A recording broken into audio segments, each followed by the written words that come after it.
Office সময় পরিবর্তন হয়েছে। জনপ্রশাসন মন্ত্রণালয় থেকে প্রস্তাবটা নেওয়া হয়েছিল যে এখন আপনারা জানেন 9টা থেকে 4টা পর্যন্ত অফিস সময় ছিল, সেটা আমরা 2022 সালে বোধহয় করা হয়েছিল, আমার যদি মনে পড়ছে 22 সালে থেকে এটি করা হয়েছিল। আজকে ক্যাবিনেট একটা আলোচনা করে 9টা থেকে 5টা পর্যন্ত পুনর্নির্ধারণ করেছে। রোববার থেকে বৃহস্পতিবার 9টা থেকে 5টা, শুক্র এবং শনিবার বন্ধ থাকবে। তবে মাঝখানে রোববার থেকে বৃহস্পতিবার পর্যন্ত মাঝখানে 1টা থেকে 1:30টা পর্যন্ত নামাজ এবং মধ্যাহ্ন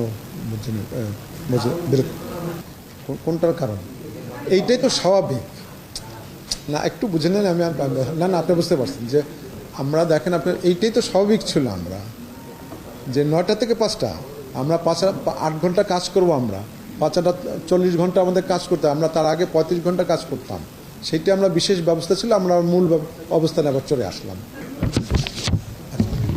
এটা বলি, উত্তরটা দিচ্ছি আমি, এটি কার্যকর হবে আপনার আমাদের সামনে ঈদুল আজহার যে বন্ধটা শেষ যেদিন হবে তার পরের দিন যে প্রথম যে কর্মদিবস, সেই কর্মদিবস থেকে এটি ঈদুল আজহার পর থেকে এটা কার্যকর,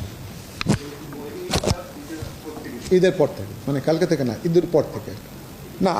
আজকে প্রসঙ্গটা ওরকম ছিল না, কারণ 22 সালে অবশ্য আমি তখন তো ক্যাবিনেট ছিলাম না, আমি জানিও না ওই সময় কি আলোচনা হয়েছে, সেটা আমার জানা নাই। আপনি যা বলছেন আমি তো ভেরিফাই করতে পারবো না যে কী কারণ হয়েছে, সেটা তথ্য না। কিন্তু আজকে যেটা আলোচনা হয়েছে যে আমাদের মূল অফিস সময় ফেরত যাওয়া প্রয়োজন, আমাদের দাপ্তরিক প্রয়োজনে এটা প্রয়োজন, আমাদের কর্মঘণ্টাটা ব্যালেন্স করা দরকার, যে পরিমাণে কাজ করা দরকার সেটা করা দরকার, সেই জন্য ক্যাবিনেটটা মনে করছেন যে মূল কর্মঘণ্টা প্রয়োজন।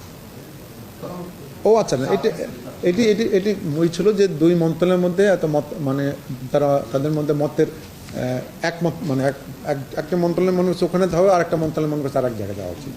তো সেইটির জন্য ক্যাবিনেট না হচ্ছে, ক্যাবিনেট আলোচনা বলছে না ওইখানে। এটা তো সাধারণ নিয়ম।